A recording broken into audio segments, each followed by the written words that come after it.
But he says, when I have to stand up for what's right, even when my government is wrong.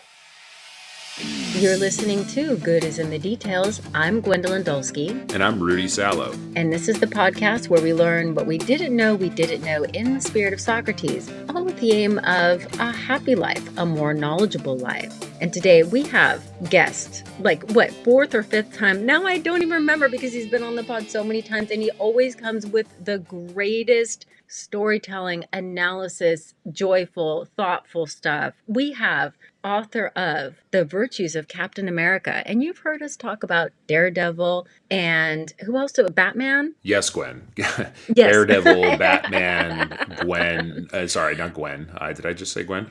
No, it's superhero. Daredevil, Batman, Ghost Spidey, Thor. We've certainly talked about Iron Man before. Okay.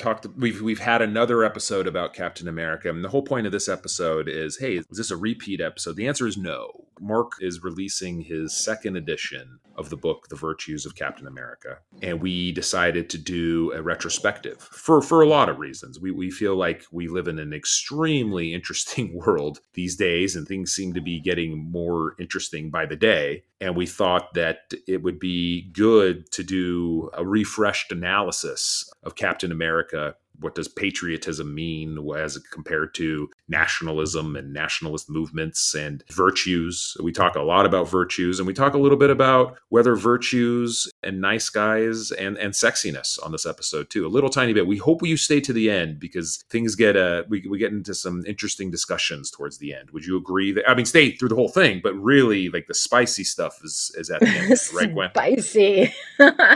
Spicy and virtues. Well, let me just tell our listeners, in case they need a definition of virtue, that virtue is from ancient Greek theory that it is a moral position, that the right way to behave is when you develop positive character traits, and that is what makes you an ethical person or a good person or a moral person, is developing these activities of the mind like courage, honor, justice. And so that's what we talk about when we're saying virtue ethics. It's of the position that the moral character needs to be developed, and that's what it means to live life well. So, yes. And we also talk about some spicy stuff. Sexiness. Is it sexy to be virtuous? And we're going to hear Mark D. White's answer in this episode of Goods in the Details on the virtues of Captain America.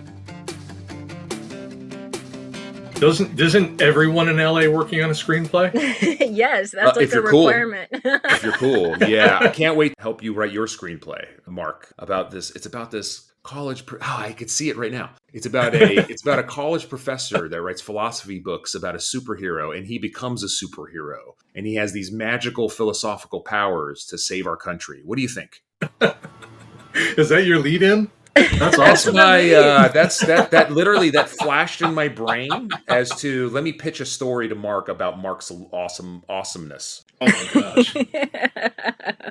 I always wanted to write a mystery book where the philosophy professor is the one who figures it out. Kind of like a Murder, She Wrote type thing, but it's a philosophy professor. And I sat down to try and I was stuck. And it gave me so much appreciation because I love that genre. For the people who are able to pull it off, where they're able to weave in potential suspects and lead you in directions that are logical, but they know in the end it doesn't work out. It's just fascinating the amount of mental gymnastics. Yeah. Yes. And also to not cheat the audience. So when you find out at the end, or the reader who did it, that also makes sense. And nobody it's not feels a red herring. Yeah, that is tough to do. That is tough. Yeah, I gotta imagine, because when you read a really well-structured mystery and you sit back and you think of all the thought that went into structuring and laying out false clues, but not too false, and still laying enough groundwork so that when the actual killer is revealed, the reader says, "Oh my gosh, I should have seen that. It was so obvious," but it was nothing. It was not at all obvious until you get to the end. That's what was so much fun about Agatha Christie novels. She was just such a master. Yeah. Okay. Well, we should be talking about superheroes, Mark. Mark, okay, I have been brushing up on Captain America. I think out of all of the Marvel comics, I know the least about Captain America. But what I'm getting is that there is this tension between following the law or following authorities versus what is the right thing to do. And we normally like for those things to be aligned, but when they are not, it is the right thing to do to disavow the law. And where does Captain America fit in that? Is that kind of what's going on No, here? that's very well put. Oh, thank you. Captain America has always said that he does not work for the American government. He does not work for the American president. He works for the dream, the American dream, and the American people. Mhm. And so when there have been storylines in the comics or even in the movies where he is forced into conflict with the government, whether it's corrupt government agents or a villain that's taken over the government. I mean, he regrets it. He's not comfortable with it, but he says, when I have to stand up for what's right, even when my government is wrong. Mhm. And it's an excellent way to show what Captain America stands for. Is he does, you nailed it. He stands for what's right. Mhm. He doesn't stand for what authority says or what the law says. And this is why the first Civil War event, which was the basis of the movie, it was particularly hard for him because then he was actually standing up against legislation that was supported by a wide number of the American people. So it wasn't a law passed by some corrupt senator. It was a law passed in response to legitimate fears by the American people. But he said, it's wrong. I am not comfortable with that. And I realize the tension here. And, people were more than willing to point that out to him at the time. But he said, I've got to stand up for what's right. The Civil War is a tension between Tony Stark and Captain America. Well, they were the superhero figureheads of the two Okay. sides of the controversy. I'm going to refer mainly to the comic book version because the movie version was slightly different, but in important ways. But in the comic book version, the quick summary is there had been a number of disasters over a short period of time involving the superhero community, and the last one that really broke the camel's back was an explosion caused by a group of teenage superheroes actually filming a reality show that ended up killing several dozen school children in a school. And so this got the public worked up and the government worked up about exercising more authority and restraint and supervision over superheroes, especially younger, untrained superheroes. And so this led to a law that instituted registration for superheroes. So superheroes had to register their identities with the government, had to reveal their powers to the government, had to submit to oversight, and take responsibility for wrongdoing. And the superhero community was split over this. So that became the Civil War in the superhero community. And the two sides were mainly led by Tony Stark and Steve Rogers, Iron Man and Captain America, where Iron Man, being the more pragmatic of the two, didn't like the idea, but thought it would be better to go along with it and then hopefully influence how it was put in place. So in other words, he didn't like it, but he thought if he got himself put in charge of it, he could make sure to minimize the harm. Mm-hmm. And then Captain America, of course, was the principled one, and he said, no, this is wrong. This violates the privacy of superheroes. Superheroes deserve to have their identities secret. I can't trust the government to keep these identities secret. If they have them, we'll of course be accountable in courts of law and to each other, but we're not going to be employees of the government. These two led rival factions of heroes against each other in a very involved 7-issue miniseries that had about 100 tie-in issues across the Marvel Universe for 2/3 of a year. When I'm listening to this or when I'm thinking about this, my mind is going into historical references of where the existing law was problematic and the right thing to do was to violate that. Does Captain America make people nervous? That's what I'm wondering, is that, when there's all this discussion about what are we teaching in schools and what kinds of values are we teaching, it seems like a bit of an irony that one of these moral figures is precisely somebody who would stand up to an existing law that is problematic. I don't know. Does Captain America make people nervous at all? I think he should, in kind of a way. I mean, if you're an authority figure and you're counting on that authority to get people to comply with what you say, yes, absolutely. But hopefully, if you're a figure in authority and you believe yourself to be doing the right thing and can convince others that you're doing the right thing or you're asking them to do the right thing, then it shouldn't worry you. But that also kind of goes to, at least when I wrote the first edition of the book, I think Captain America was very poorly understood among the general public because the movies hadn't come out yet. At least, the first one had, but, the later movies hadn't come out yet, and the Civil War movie hadn't come out yet.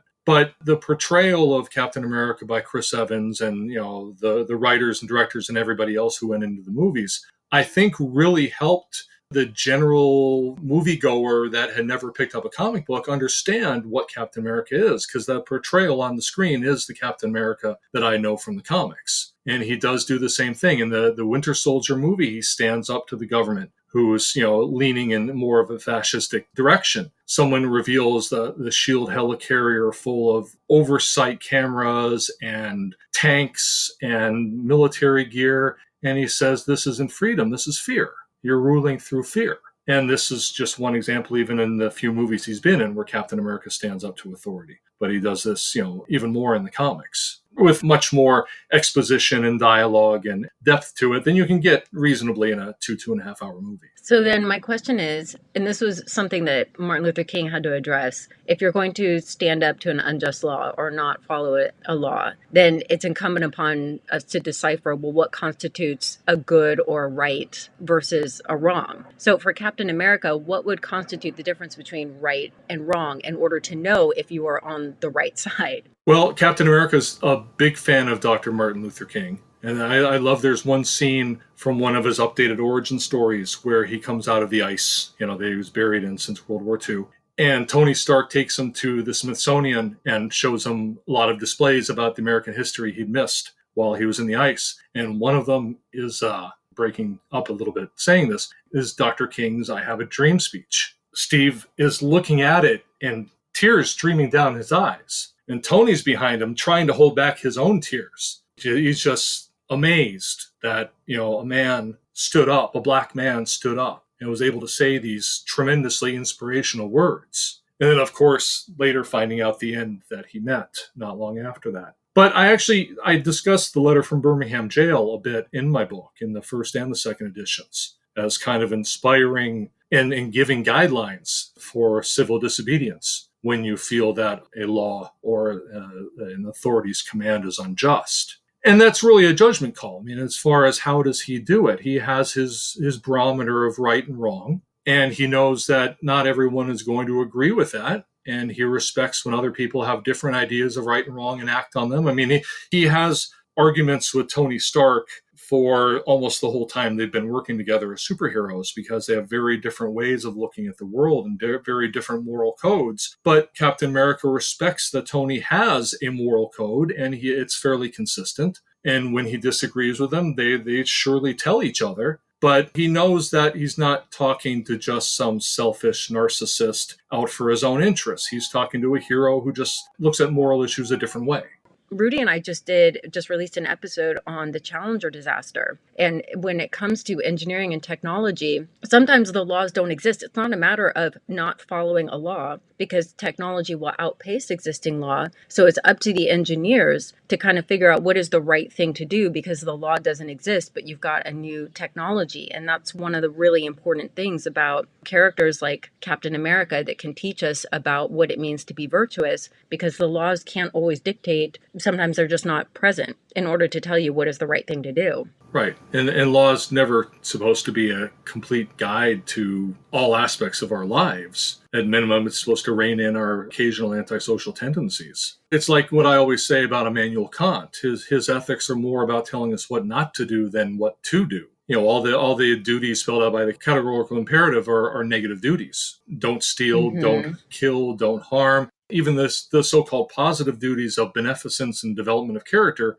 are really negative duties. Do not be negligent of others' suffering, which we usually say more simply as be kind or be helpful. But that isn't very helpful. And that's why Kant recommends or demands that we use our judgment to fill in what to do when, which really brings it to more of an Aristotelian problem of using our practical wisdom to decide how courageous to be at what time and what circumstance, etc. The right time and the right place, all that. So what is the difference between somebody who's a nationalist and a patriot? A patriot, which is how Captain America would describe himself, is someone who believes in his country, who values his country, who values the fact that I say he because I'm referring to Captain America. He believes that he's proud of what his country stands for. But he doesn't necessarily have to go as far as saying it's better than every other country or other countries are bad. Think of it like being a fan of a sports team. You can be a diehard fan of your sports team without necessarily hating every other sports team or thinking that your team is morally better than any other sports team. You just like your sports team, and there's maybe good rational reasons why you like that sports team. So a patriot believes in their country and believes their country is generally on the right track and on the right side of justice, but doesn't have to take that so far as having strong negative opinions about other countries or thinking that other countries are just a means to an end to their country. Nationalism, can be just considered a more chauvinistic version of patriotism, a more extreme version. That's how I think of it, at least. I would consider all of ourselves here patriots in that we love our country. And sure. So I would say all of us are patriots. We're proud Americans. I would say that, a nationalist, it's strange. When I hear the word nationalist, I do think of, when I hear that word, I for some reason, I immediately go to kind of we are better than others. We don't want others to be here. Unless you're an American, don't belong here. Now, I don't know if that's necessarily the case, but I will say it is kind of telling that if you look back historically at certain fascist parties, they usually had the word nationalist as a part of their party name. So I don't think I'm wrong that there might be a racist factor or an elitist factor tied to the word nationalist. But when I hear the word nationalist, I also go to jingoism, which, Mark, as you know, one of the questions that we asked on our original episode is how would Captain America feel about jingoism? And you very correctly said that he'd be against it. Right. He is a patriot, but he is not a jingoist. So to try to kind of bring this episode into today, right? To now it's July 1st, 2024. When we had our original episode, it was at least 3 years ago. We're deep into an election season. There's some crazy things going on in the world, in particular, the election that just happened in France, where a nationalist party just made some advancements there. I think it's very telling that right now we're talking about the Captain America character again, because I'm seeing the way that the world is moving towards. It can be a little bit scary. And I think it is vitally important that a character called Captain America, covered around in the red, white, and blue flag, does get further and deeper analysis again, so he doesn't become some kind of a nationalist figure. That this exploration is vitally important. And I'm liking these lines of questions. And I think it's, Mark, it's amazing that you're putting out this second edition at this particular time in our world. Did you do that because of the direction our world is going into? And it's kind of like, hey, world, before we start going down this road of nationalism and moving towards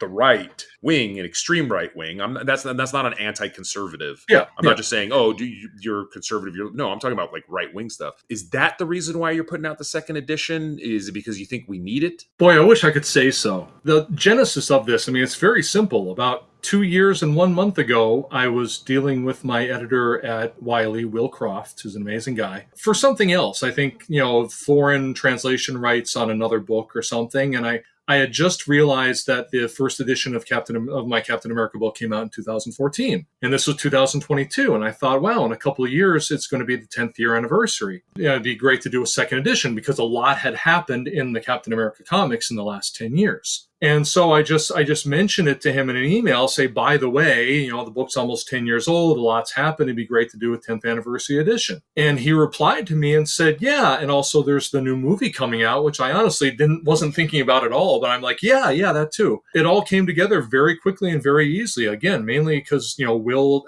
got the wheels moving so quickly and was very supportive of the project since day one. I owe him a lot for this. But it wasn't really until I started doing the rereading of the last 10 years of comics at the same time that obviously, like all of us, I'm watching the news and seeing the things developing as they had been developing for several years already in 2022. And then I started to realize what you said, this is all coming together at exactly the right time. So, wow, I better do this right. And I don't know if I did or not, but I was just reviewing the revised content before the podcast today because it's been a while since I did all the copy editing and proofreading and stuff. And I can't say whether I did it well or not, but it all speaks tremendously closely to the not just the national moment, but the international moment, like you said, with the election in France recently. Yeah, I mean, we're look, everything is international these days. Of course, one of the tenets of extreme nationalism or just nationalism is wanting to shut down the borders and not getting involved, I guess, in overseas kind of isolationism. Yeah, thank you. Yeah, that's one of the tenets of it. I suppose 100 years ago, that's where our country was as well. Yeah. Just like looking back over history, nobody ever wants to repeat the mistakes of the past and not learn from them. And maybe that's one of the hopes here, is that your book will save our world, Mark, is basically what I'm trying to say. So we really gotta execute the marketing on this. And because I think if you truly don't know Captain America, which is kind of strange because the Marvel universe exploded over the last 10 years, but I still think unfairly that some people would just say I think some people would just say, just by virtue of his name being Captain America, and it is the red, white, and blue flag, that some people would just, paint that as some kind of nationalist figure. And if you literally just scratch the surface a little bit on this character, you realize that no, this character is the anti of that. And there are as you wrote out in the book, again, the 5 virtues. How does he show those 5 virtues and how he can truly emulate what it means to live well? And I think it's really important that we recognize that, because I do think there's going to be a lot of mudslinging. There already is a lot of mudslinging from both sides. People who identify as conservative are automatically, in some people's eyes, bad people. Some people who identify themselves as left-leaning, they're automatically bad people. And that's not fair. You have to go underneath the surface, just like you would in reviewing Captain America, and truly see the essence of the individual. Do they have the great virtues like Captain America does? Or are they bad people? Like, don't just go surface with your fellow Americans, your fellow humans.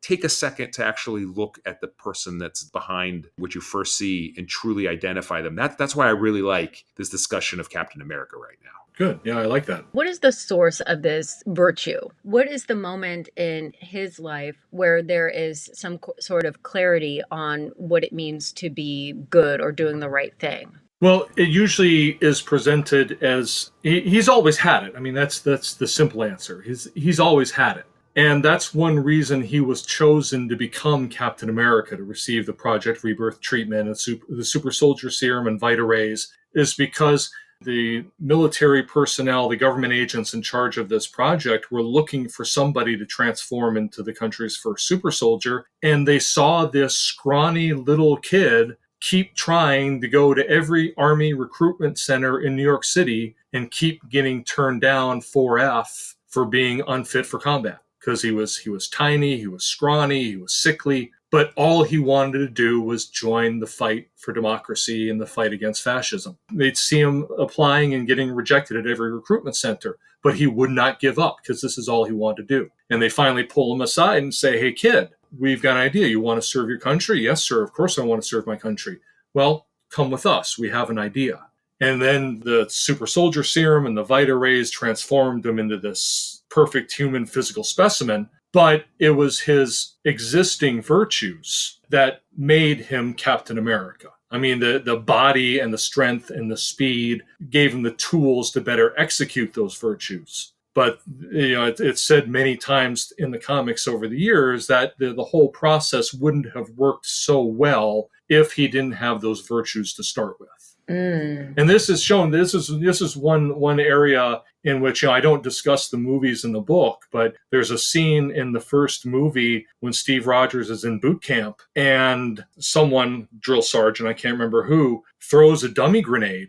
And all of the other privates run from it, and Steve Rogers dies. And this is long before he became Captain America. He's still scrawny little Steve Rogers. Steve Rogers dives on the grenade. And then they start to look at each other and say, "Yeah, we made the right choice. This is the guy." So that's usually, when the typical story of Captain America is told, the fact that he's going around to all these recruitment centers and constantly being turned down, but just trying again, that really, shows his virtue long before he became the physical specimen of Captain America. I want to go back to when you say you're, getting choked up about the Martin Luther King reference. What makes you get choked up about that? Like, what's going through your mind? What's happening there? It's probably a couple things. It's just Dr. King's words. I mean, they're just so genuine and so right and so brave. I mean, one of the things people talk about, the mythology of Dr. King these days, people from all across the political spectrum at least pretend to give respect to him around his birthday. But people don't realize that back in the 60s, he was considered a radical. He was followed by the FBI. But he was a very unpopular figure outside, obviously, the Black community and the far left. And, he was considered a radical. In that context, seeing what he did, all the public positions that he took, I mean, speaking, marching, going to jail when he had to, which was part of the duties behind civil disobedience, is, accepting punishment because that was part of making the point. And, so it's that, obviously, but it's also, I love the fact that Steve Rogers has his own moral heroes, and they include people like Dr. King.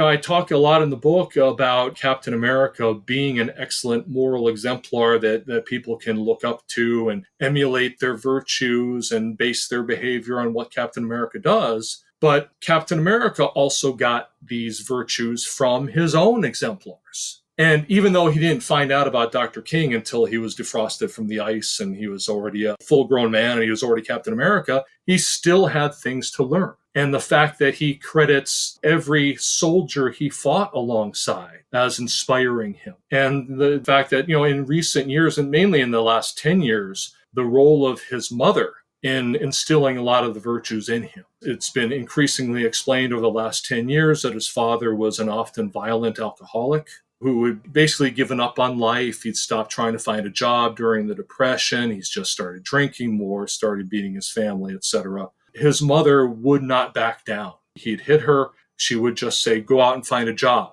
And he'd hit her again, say, shut up. She'd just get back up and say, go out and find a job. The lesson that Steve learned from this as a little boy, one of the virtues that he cultivated and developed was, never back down and don't give in to bullies. That's another great scene from the movies that's been repeated over and over again because it's such an iconic moment when he's being beat up in the alley when he's still, scrawny little Steve Rogers. And he gets knocked down, he gets back up, gets knocked down, gets back up, and then he puts his fists up in front of him and he's kind of, wavering and about to fall down. And he says, I can do this all day. He can't.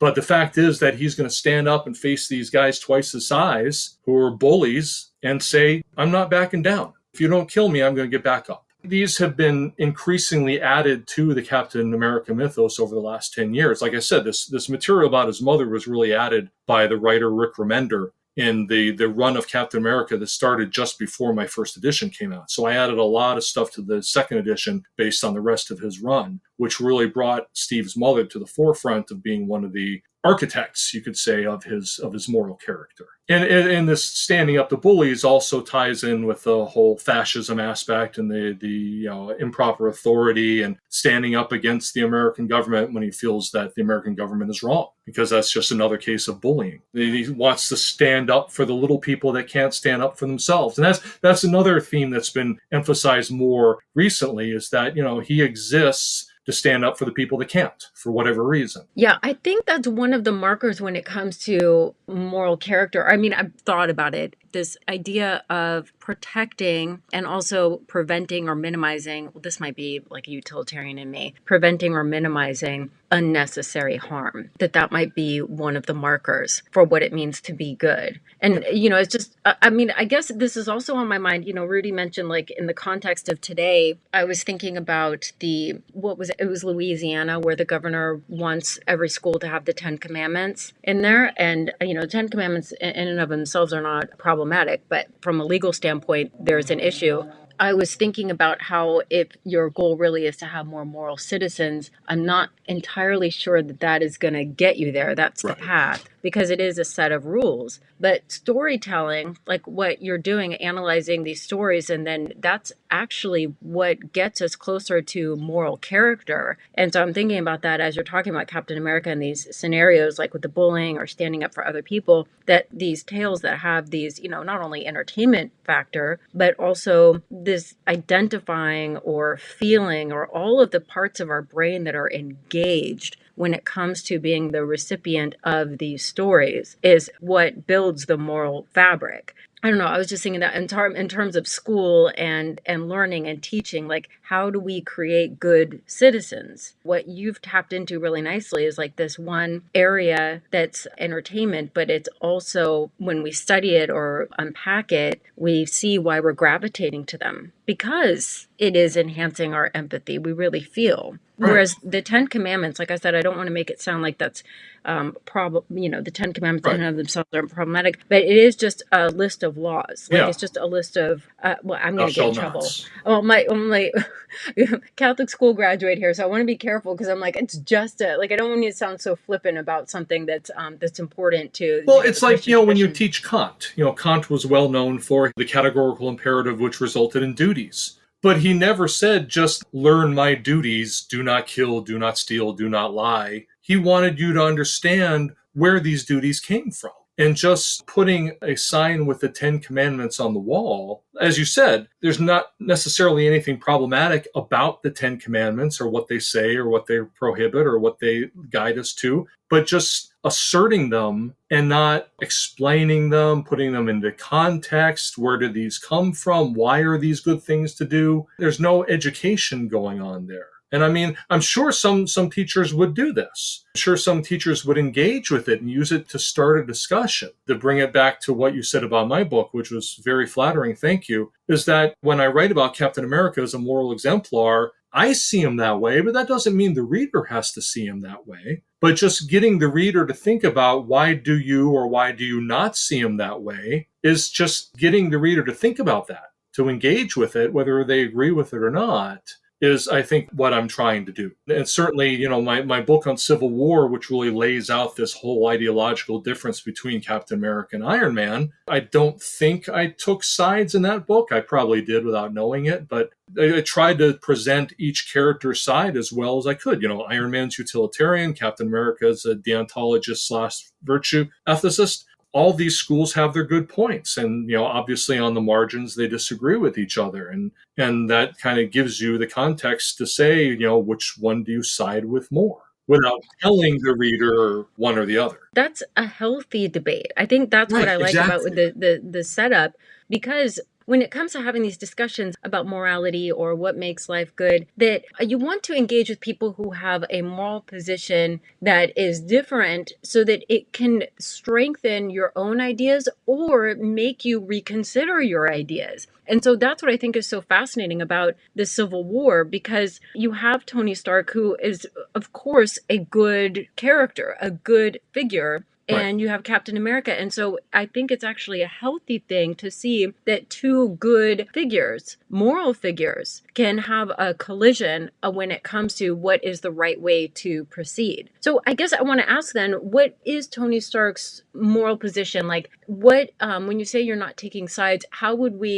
is Tony Stark? Well, Tony Stark is presented as, well, he would call himself a futurist. So in other words, he can see what's going to happen, and then he wants to take whatever means he has to, wink, wink, to make that better. So if he sees a disaster coming, obviously he wants to prevent it. If he sees something good coming, he wants to help encourage it. The goal is in his head, the ends are in his head, and he's not so careful about the means he takes to achieve them. And that's where he and Captain America butt heads a lot, is Iron Man is rather fond of cutting corners to reach his, admirable end, while Captain America is saying, well, you can't do that. Well, you shouldn't do that. There's got to be a better way. Tony will say, well, sure, but this was expedient. And Captain America would just groan and say, expedience isn't necessarily the key virtue. Why don't you achieve the same end while doing the right thing? I think at the end of one adventure, Tony was going to use, they were fighting some mind-controlling villain, and Tony realizes he could use this tech to fix everyone's memory of something, of a bad event, or maybe a secret identity got out or something, I don't remember. And Captain America said, Tony, you can't do that. That's not worth it. You're messing with millions of people's minds. And Tony, but this is going to make everything better in the end. And, so Tony's utilitarianism, and I hope to explore this in a book somewhere down the road, evolves over the years as his portrayal gets more and more nuanced,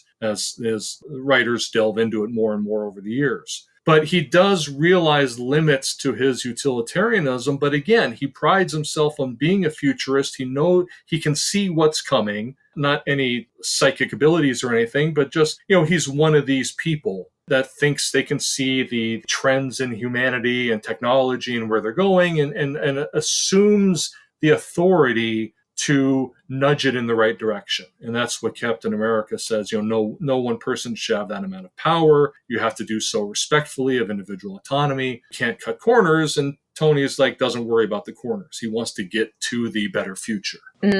So that hypothetical of, if you could go back in time and see Hitler as a baby, would you kill the baby? So Tony Stark would probably be on the yes, whereas Captain America would be like, no. Yeah, absolutely. I mean, if Tony could have done that, he would have done that already. Okay. All right. But you bring up this aspect of, two genuine heroes disagreeing over what to do. So, they have mutual respect, but they have different moral compasses. That also relates to the last half a chapter in the new edition of my book, where I talk about Sam Wilson's ascension to the title of Captain America and his struggle to kind of decide how he's going to embody this role, because he's different than Steve Rogers. He has complete respect and admiration for Steve Rogers, but he's a different man with a different background, with different experiences. And so he struggles, especially in his first few years, with how he is going to play the role of Captain America in a way that's true and authentic to who he is, and not just try to imitate Steve Rogers. And this leads to some, the Steve Rogers and Sam Wilson are much closer than Steve Rogers and Tony Stark are, but basically playing the same role, their even slighter differences, I think, are more meaningful, because when Sam Wilson does something as Captain America, Steve Rogers may not agree with it, but he's basically doing it in his name in a way. I'm going to ask a final question here, and I think Rudy's going to appreciate this, because he loved this last time we talked about Daredevil. Let's talk about love. What is Now we're talking. Now, this is what I've been waiting for this whole Iron Man time. Captain America and love. Iron Man definitely has love life. Okay, Captain America. What is the virtuous Captain America? What is that's one aspect in which I say he's not entirely virtuous, because he is a person. He shares this in common with Batman. I don't know if you guys watched The Bear. He definitely shares this with Chef Carmy on The Bear. Listeners will know what I'm talking about if you don't. In that he has this 110% dedication to his mission, and he doesn't carve out enough time for a life outside of that. Now, Captain America goes through periods. He's very cyclical about this. He goes through periods where he does realize he needs to carve out time for Steve Rogers. In the beginning of the current run of Captain America, which is the 10th volume, I think, of Captain America, he actually bought the old tenement building that he grew up in and started remodeling it. And this is a way to reconnect with his past. He tries to reconnect with the community. He's taking art classes to get his passion for art back, and, taking art classes with a lot of younger people who know who he is and kind of make fun that he doesn't know how to use an iPad and stuff like that. He goes through these periods where he does try to get kind of a personal life outside of being Captain America, Avenger, Sentinel of Liberty, Defender of the American Dream, and just be a man. Usually that man is involved with Sharon Carter, who has appeared in several of the movies. She has been his off and on love affair, a love interest since the 60s, since the late 60s. They've gone on and off for years. He's been involved with other women. He was involved with a lawyer, Rudy, named Bernie Rosenthal. She wasn't a lawyer when they met, but she went to law school after they broke up. So I guess you have to break up with Captain America if you're going to go to law school. And now she's actually on helped out with a lot of his legal problems. He was set up for murder once, and she helped with that. After Bucky was Captain America, after being the Soviet agent, the Winter Soldier, after the media found out about this past, they put him on trial for that, and she was his lawyer. Because Matt Murdock can't handle every superhero legal case, and neither can She-Hulk. So luckily, Bernie Rosenthal is there. Usually it's Sharon Carter. And it's a good fit because they are, she was a longtime SHIELD agent. She knows what the life is like. She has been burned by the system, so she's not jingoistic towards the bureaucracy of the American government or of SHIELD. But at the moment, I don't think they're together. She's adopted the identity of a Golden Age superhero called the Destroyer. After the last holder of that, after actually the last Destroyer died, she decided to take up that identity. I don't think I've seen them together for about a year. So I don't think there's any love in Captain America's life at the moment. Sam Wilson is also Captain America at the moment. They're both Captain America. One is in the Avengers and one is not. Sam was involved with Misty Knight, one of the Heroes for Hire, Daughters of the Dragon, who you may remember from the Netflix shows. I don't think we've seen them together for a while, but I don't think they broke up. At least they didn't tell me. I'm not on the text chain anymore, so. Okay. We had to get the romance in there, the love stuff. Yeah, I know. But Captain America's not exactly the best example for that. Well, that's what I'm wondering. It's like, is being virtuous, does that mean, I don't know. I guess this is what we talked about last time with Daredevil, that there's... Oh, no, finish that thought. I really liked what where you're going to finish it. Don't stop. Ask the question that you want to ask. That's what everybody cares about. He's like the bad boy, like he's the magnet. So is being virtuous and the good kid, like the patriotic kid, does that mean that you're not as desirable for the women? Like that's what I'm... All right, let me reframe your question. Okay. Do the nice guys finish last? Okay, Professor of Romance, Mark White, and try to answer that question within the frame of Captain America, because you said this person had to break up with Captain America to go to law school. I mean that sucks. Why can't you just work it out? But I get it. That's the struggle. But really, what Gwen is asking is being virtuous sexy. I don't know what to say about that. In terms of Captain America, it's a typical superhero quandary that I remember we talked about when we talked about Daredevil. Is the superheroes always worried about getting their love interest and putting them in danger? So I mean, usually when superheroes get involved with somebody, it tends to be someone else from the superhero community or someone in an adjacent field, such as law enforcement or the military or government work. So Captain America's got former SHIELD agent Sharon Carter. Matt Murdock he's currently serving as a priest, but he still kind of dances around with Elektra a little bit. Batman was last involved with Catwoman. That just reflects the protective nature of superheroes in general, that they don't want to hurt people that they can. They don't want to hurt anybody, but especially they don't want to put people in increased danger because of their lifestyle. And let me speak up for my friend Tony, because he's not as much of a dog as especially the movies portrayed him to be. He has on occasion. He is one of the more man-slut characters in the Marvel Universe, though Matt Murdock has been painted with that brush too. But lately, Tony has been very restrained. The last person he was involved with in the comics he was married to the X-Man Emma Frost, but that was a marriage of convenience. That's a long story. The last person he was really romantically involved with was Patsy Walker, who was Hellcat, who was a character in the Jessica Jones show on Netflix. But again, that's another superhero. That's somebody who knows the dangers. It's not a civilian that you have to worry about being naive about what the lifestyle is like. I think that's why so many academics end up with each other, or maybe even lawyers. No.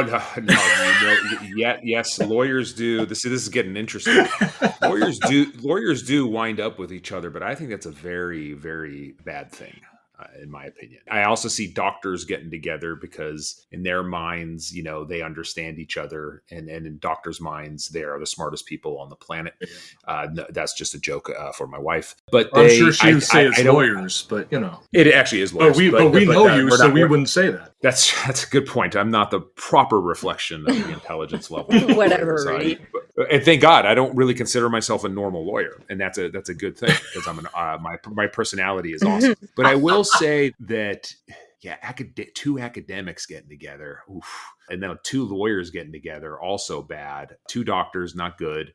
I actually like the mixing and matching of careers, especially in this new working from home environment, in the way our economy is going. Honestly, I actually do think that setting up some kind of a hedge, Yes, if you diversifying the will, portfolio, career-wise, right? you have to do that in marriage careers. Right.